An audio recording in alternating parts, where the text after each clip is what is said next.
브레인튜브의 신경과 전문의 손유리입니다.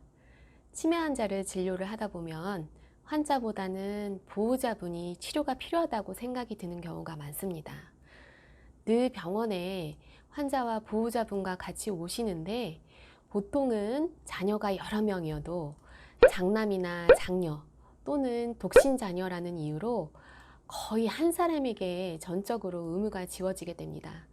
그러다 보니까 피로도 누적되고 불규칙한 수면 또는 부모님에게 화도 나고요. 환자에게서 벗어나고 싶은 정신적 스트레스, 심하면 우울증까지 유발되기 쉽습니다. 어쩌다가 한 번씩 오는 자녀들은 평소에 도와주지도 않고 힘듦을 알아주지도 않으면서 엄마 얼굴 왜 이러냐, 왜 안 시켰냐, 이거 저 안 먹였냐, 저거 안 먹였냐 이렇게 잔소리를 늘어놓게 됩니다. 왜 보호자분이 치매에 대해서 알아야 될까요? 짧게는 약을 어떻게 먹일지, 식사나 목욕을 어떻게 챙겨드릴지 이런 일상생활 뿐만이 아니고 장기적으로 앞으로 어떻게 해야 부모님이 품위를 유지하면서 치료를 잘 유지시킬 수 있을지 생각을 해보셔야 됩니다. 그거를 혼자서만 해결할 것이 아니고 다른 가족, 의사, 간호사, 데이케어 센터, 요양보호센터 이런 주변 분들을 충분히 활용하시고 하나의 팀이라고 생각하고 병의 진행에 따른 구체적인 계획이 있으셔야 됩니다. 병원에서 이것저것 검사 많이 하고 거기 검사에 대한 결과를 들으시면서 의사 선생님한테 치매라는 진단을 받았을 때 환자든 보호자분들이든 많이 속상하시잖아요. 앞으로 어떻게 해야 될지 막막한 생각도 드실 거고요. 우선은 환자든 보호자분들이든 너무 과도하게 좌절하거나 걱정하시는 것을 피하라고 미리 말씀을 드리고 싶습니다. 고혈압이든 당뇨든 고지혈증이든 다 우리가 약 먹으면서 조절하는 거거든요. 치매도 충분히 약을 드시면서 조절하실 수 있습니다. 두 번째는 제도에 대해서 가족분들이 미리 잘 아셔야 됩니다. 국가에는 장기 요양 등급이라는 게 있습니다. 이것은 국가 차원에서 돌봄 서비스를 제공을 하는 것인데요.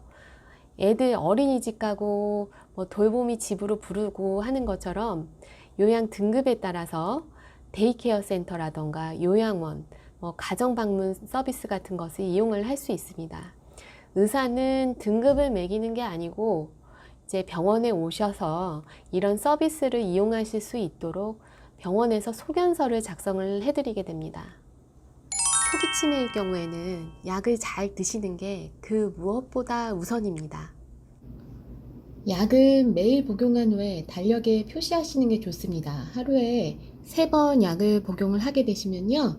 아침 약을 복용을 하면 이제 아침에는 동그라미를 치고 점심 약을 복용한 후에는 동그라미 안에 X 표시, 그리고 저녁 약을 복용을 다 하면 동그라미 안을 이렇게 색칠하라고 이제 부모님을 교육을 시키시면 좋습니다. 이게 너무 복잡하실 것 같으면 이렇게 아침 먹고 체크, 점심약 먹고 체크, 저녁약 먹고 체크 이렇게 하시면 됩니다. 그리고 병원 오는 날 모임, 행사 같은 일정들은 거의 대부분 기억을 못하는 경우가 많기 때문에 일정들을 이렇게 달력에 신경과 방문하는 날, 동창 모임, 아니면 가족 모임 같은 거는 일정을 달력에 표시를 해놓고 매일 확인하고 만약에 일을 수행을 하면 이렇게 지우는 방식으로 일정 관리를 스스로 하시면 좋을 것 같습니다. 또 부모님이 같은 질문을 계속 반복을 하시게 됩니다. 왜 물어본 것 또 물어보고 또 물어보고 할까요? 그것은 계속 본인이 어떤 대답을 듣고 나서도 잘 기억을 못하는 경우가 많기 때문에 불안해서 계속 물어보는 경우도 있고 또 본인의 상태에 대해서 본인 상태를 확인하기 위해서 계속 질문하는 것일 수 있기 때문에 이에 대해서는 이해를 좀 해주셔야 돼요.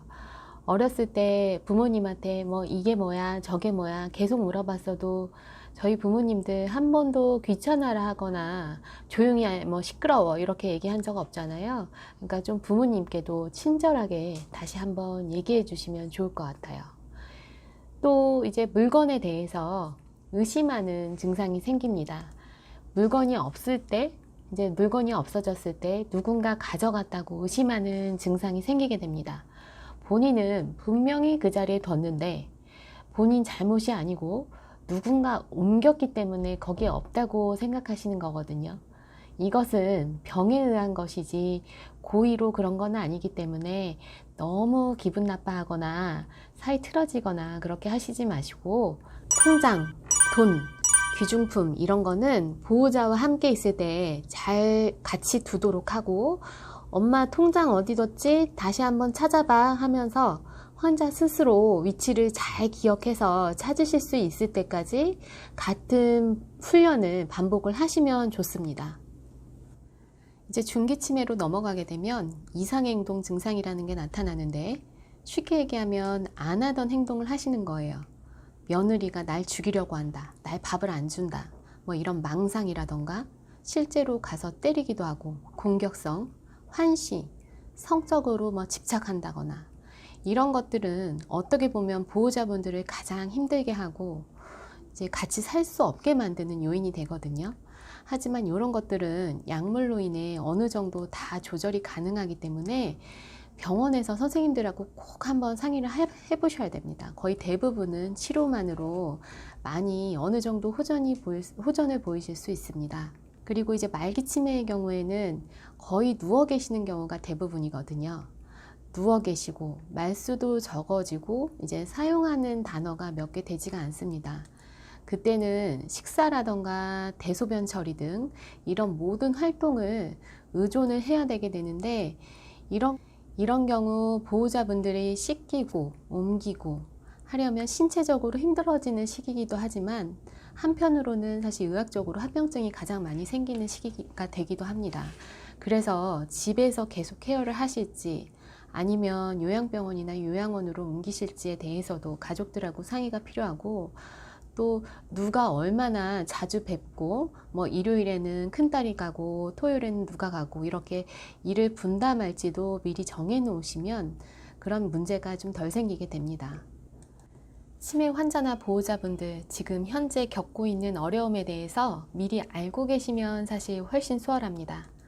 본인의 몸과 마음이 힘들면 우리 부모님이라던가 결국엔 치매 돌보는 환자분들이 계속 힘들기 때문에 단계별로 잘 대처하시고 통제하는 게 중요하겠습니다. 그럼 다음번에 더 유익한 내용으로 찾아뵙겠습니다. 감사합니다.